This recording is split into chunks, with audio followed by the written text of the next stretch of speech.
và tỷ lệ rất nhiều. Lại có một nhà tài trợ cho tổ một chúng tôi nữa.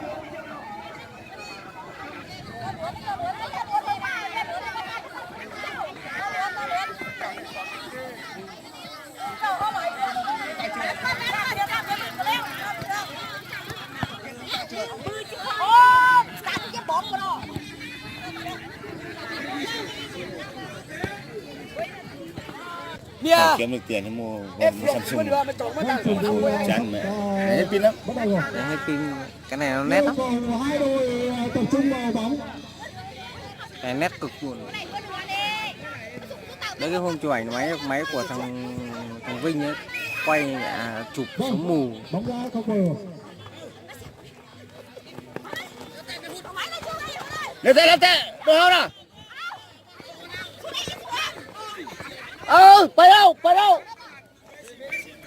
Bóng bắt đầu rồi. Theo tôi nhận được tin, nhà tài trợ của tổ 3, nếu mà tổ 3 thắng thì có nhà tài trợ sẽ tài trợ 200.000 đồng. Nếu mà tổ 3 mà thua thì không được đồng nào. Xem đồ em biết nhá. Quân luận của tôi xem đây. Lên đi. Đánh đầu ơi.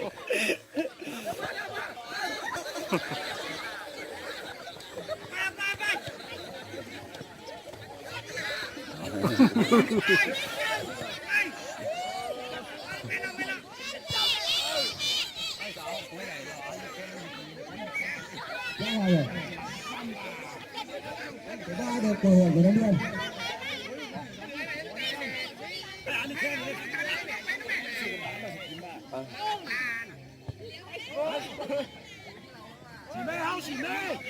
Tổ 2 được hưởng của Đông Biên. Đi Hà Nội mình kẻ sửa em ơi. Tổ 2 Đông Biên đây. Cho bộ đội cởi áo đấy.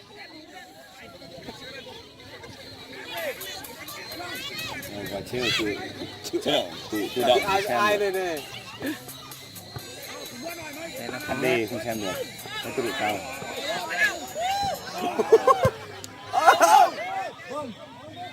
Cầu thủ của tổ số 3 sút rất mạnh nhưng bóng mạnh rồi, nhưng mà nơi đấy thì chúng ta nên thông cảm.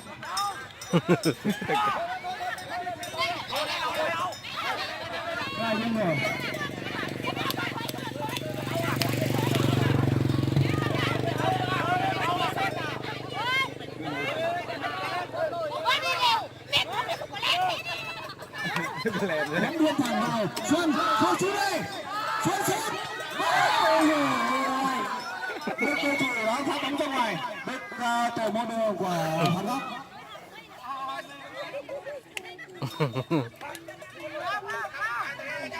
Vâng, theo tôi dự đoán là tổ 1 sẽ thắng được 2-0.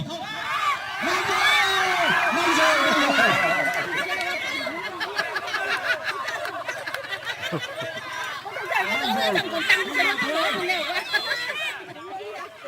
Đang ghé tổ mới được hưởng quả penalty rồi. Viết thẳng vào đây. Ôi giời ơi, 11 mét rồi.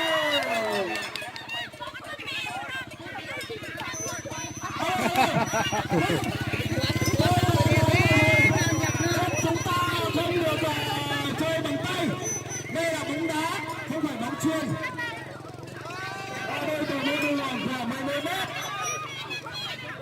Yêu cầu các vận động viên ra ngoài. Chưa, chúng ta chưa tính. Chưa.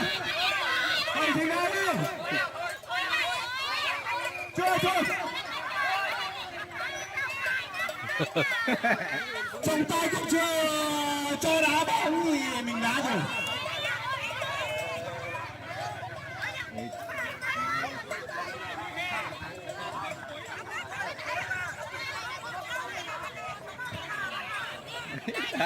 Không sao. Sáng bận có khách. Đấy, chuyển lắm đấy. Sụt. Lên lý lên. Tổ 2 có lên. Quay phim mà lên. Lên lý lên. Set mình dừng nhớ em nè. Nếu quăng tay rồi thế mình à. Nè đâu. Mùa đường bị hưởng của ném biên rồi. Ném sau là trung lộ. Ao bay. Hai đội đang tranh nhau ở giữa sân rất quyết liệt. Linh. Sút. Sút bay.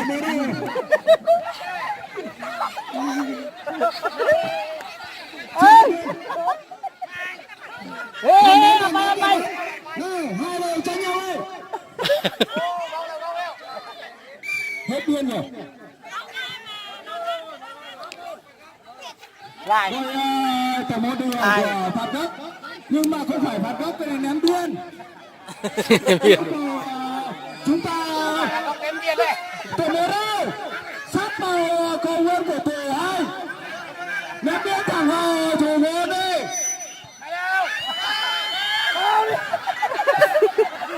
Nhìn cười ra.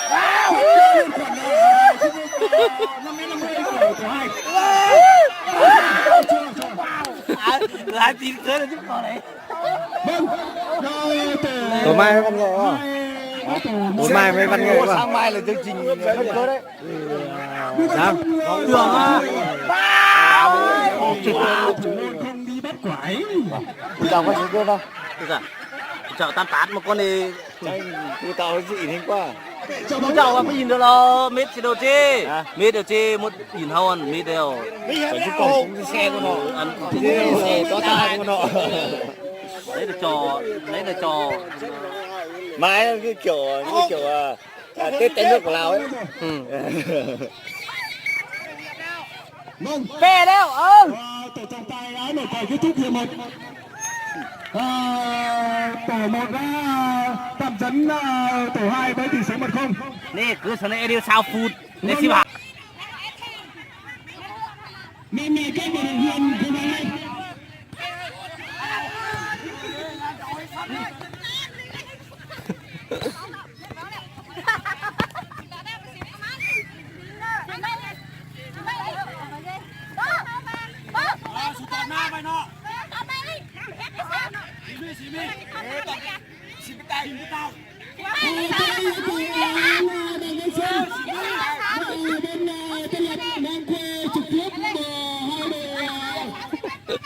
Bóng của tổ 1 tổ 2 của mấy bạn cỏ quay trở lại chính xác nhá. Không một người là tuyệt vời.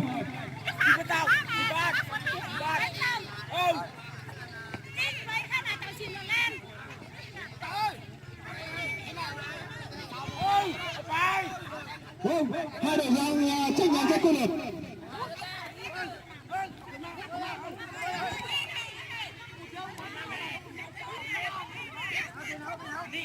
Nhưng mà đội tổ 1 chúng tôi đang có một cầu thủ đã trên 50 tuổi rồi, nhưng mà thi đấu rất linh hoạt. Trọng tài ơi, tổ 2 có một vận động viên là Văn Đông Phân. Thiếu người à? Thiếu người phải thay, phải báo chứ.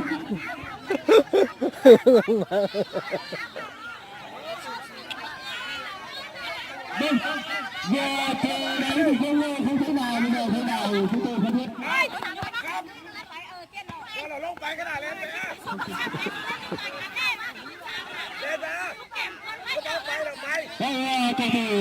Cầu thủ 2 lăn ra bóng lên. Không, từ 1 này phát bóng lên rồi. Cái bóng ra kia rồi.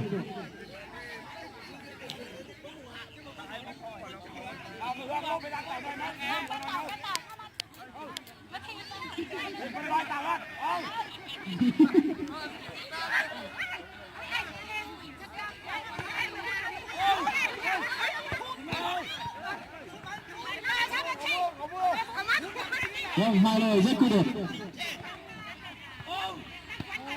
Đội tổ 2 đã bị thủng lưới một quả. Bên tổ 2 cũng rất quyết liệt để muốn săn bằng được tỷ số 10 điều. Nhưng tổ 1 lại phải cố gắng hơn nữa để ghi thêm một bàn thắng để chúng ta được 2-0.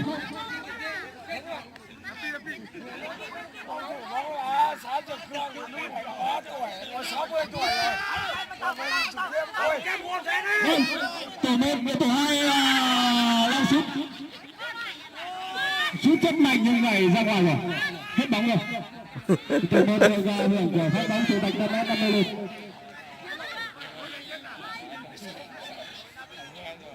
Tìm mai cái nào đi đi ơi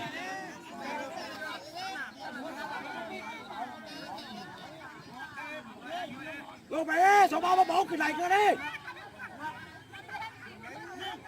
Vâng, Liệt thì chúng ta cũng nên hạn chế về Liệt, nên những quả phát bóng của ném biên thì cho hai đội nó bị ném hoặc là thế nào. Vâng, biên rồi.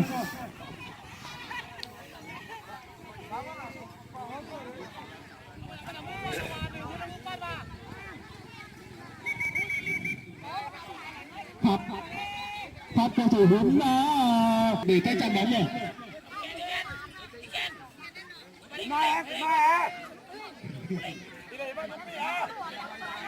Vâng, tôi đã nhìn quan sát được một cầu thủ của tổ 2 đã mua từ bên trung ương về. Cầu thủ này rất giỏi về bóng đá đúng.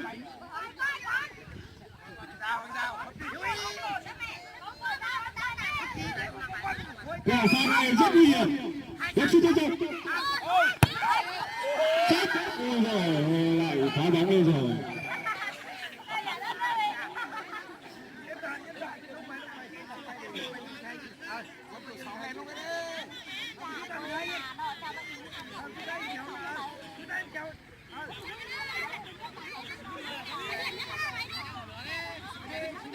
Vâng, chúng tôi đang tổ chức bóng đá tại sân vận động của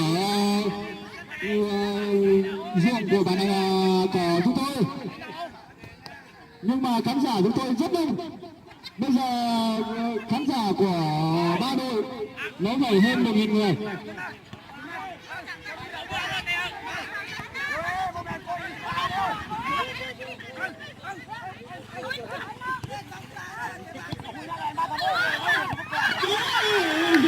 Rất tuyệt, quả sút rất mạnh. Ôi giời, hết pin rồi.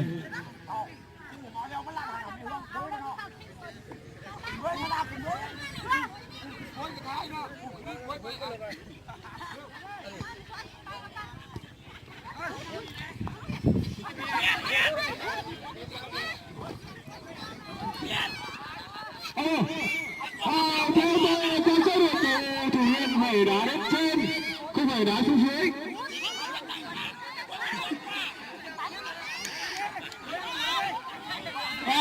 Thôi chỉ đùa tí thôi.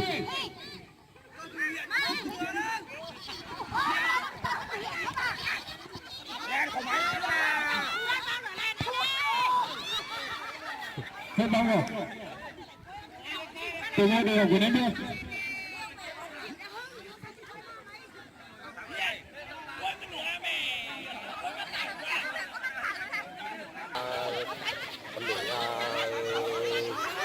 Tổng kết đấy, tổng kết ngày của bạn là những người có chồng rồi thì nó có giải luôn hôm nay đánh đầu rất khó nên họ ít đánh đầu.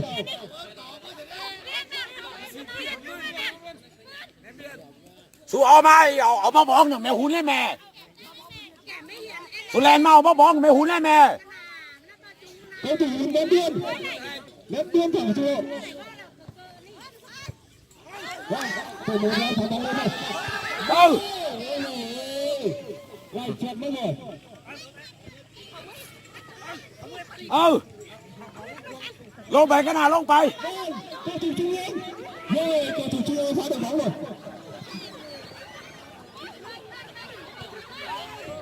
Lông bài. Bây giờ chưa.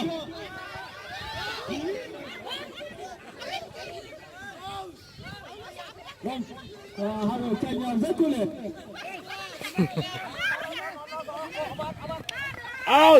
Thôi, 5 mét thôi. ไปมาทั้งไหลแล้ว Để tụi mẹ đi kìa Chị ơi เข้าไป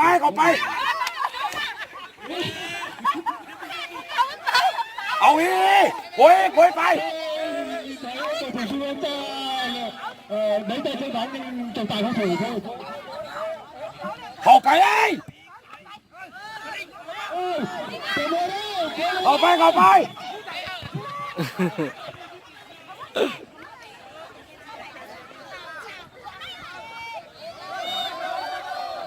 Rồi là đang thua rồi chứ. Thua vào chưa được 1 phút nữa để vào quả đấy rồi.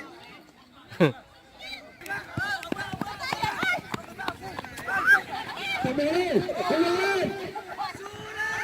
lên tụi mẹ nó chơi được từ hai này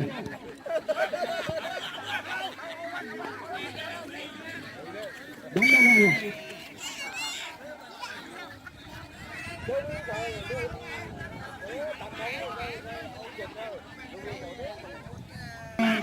Đồng hồ chúng ta sẽ bắt đầu trọng tài chỉ khoảng 5 phút nữa là sẽ diệt.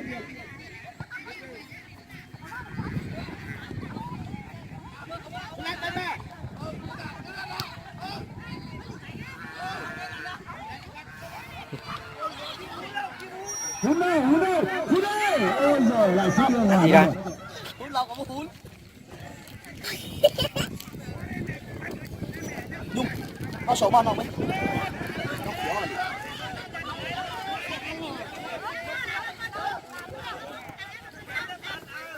Có máy thì số cuối bóng mà.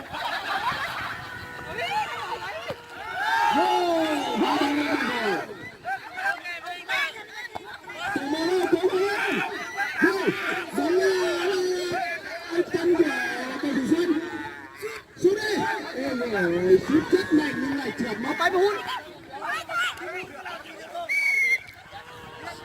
Quên rồi.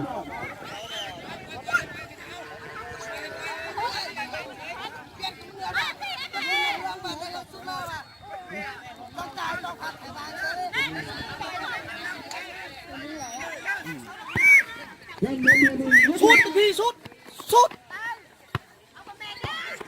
Thứ hai tháo bóng lên ra ngoài rồi.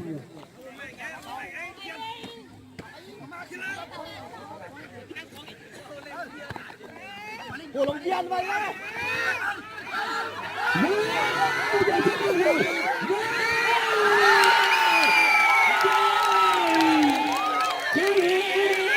Theo tay chủ đoán là tổ 1 sẽ được 2-0.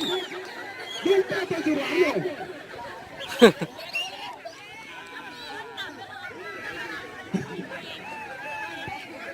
Đúng rồi. Thì bên tay này rất tiếc không bắt ôm vào đầu rồi. Thua rồi.เอาให้กอยเอาสู้ลงไปสู้นะลงไป ที่โกยจะสุดแรงไปเลยที่โกยจะเราสุดแรงไป Bây giờ là của Chẳng ngồi đấy mẹ. Vào ngôn là vào. Chẳng ngồi đấy mẹ. Vâng, rất tiếc là cầu thủ của thủ 2 sút bóng ra ngoài. Mà chừng ngồi đấy, chừng ngồi đi khẩu lên với nè.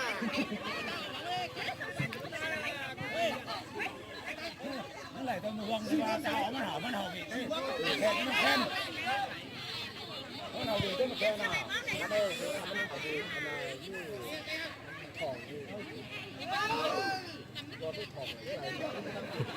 Hết bóng rồi. Thủ 2 đều cơ hiểm của Nam Biên. Hết bóng rồi. Phát bóng lên.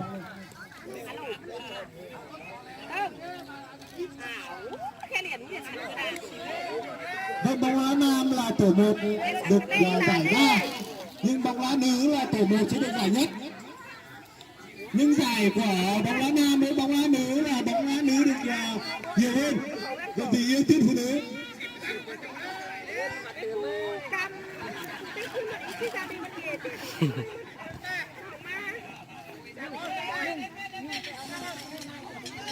Hết bóng rồi. Hết bóng rồi.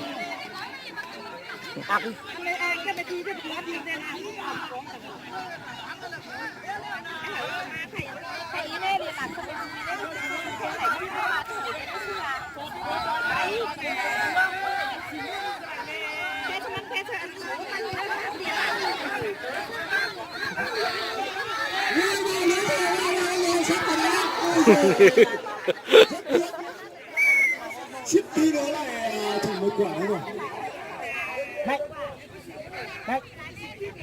Này, đừng vào bố. Một đây hỏng quả đấy bên.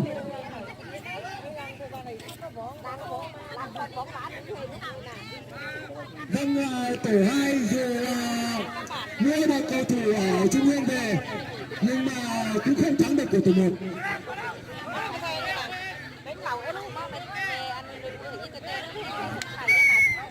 Ăn toàn thua thôi. Xem đi kia chưa?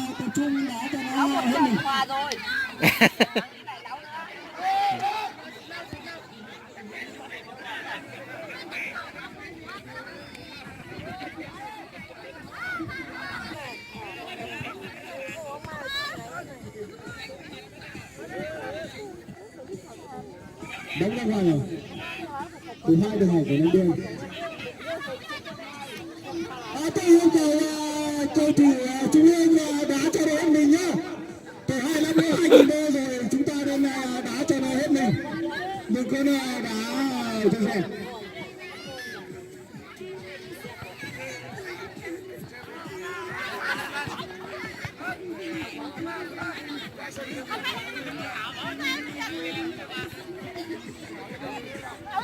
Ui dồi ôi.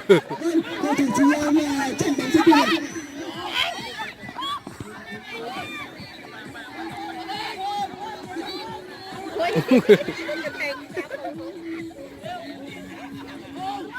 Vâng, hai người rất quyết định để dưới sân. Từ một cái là thắng bóng lên trên sân của tổ 2 rồi. Vâng, tổ 1 đã thua.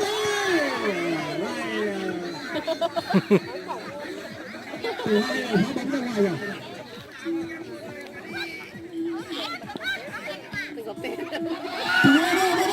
Thủ môn đâu. Ôi giời, rất ôn ngon của nó. Vứt bóng vào ngôn bây giờ. Vâng, chúng ta nhận được của nhà tài trợ của bên tổ 1. Anh này liên này 100.000 cho bên tổ 1. Tổng số tiền chúng tôi nhận được 3.300.000 đồng rồi. Giải nhiều mà, còn hơn giải ở xã. Bản cỏ vui nhất này.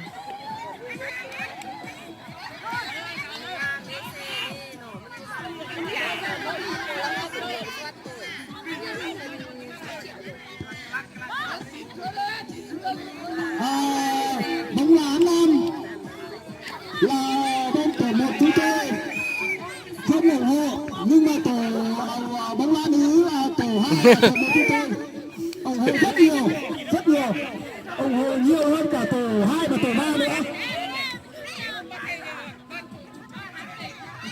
Chúng tôi yêu tin phụ nữ, bởi vì phụ nữ chúng tôi rất giỏi, đã ghi được 2 bàn thắng và chúng tôi đã được 4 điểm trong 2 trận đấu.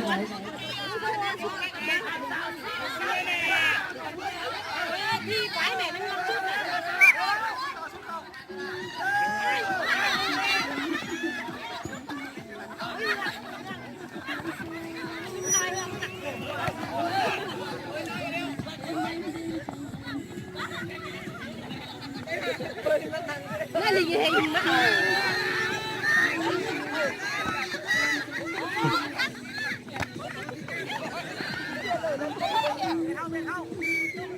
Hết bóng rồi.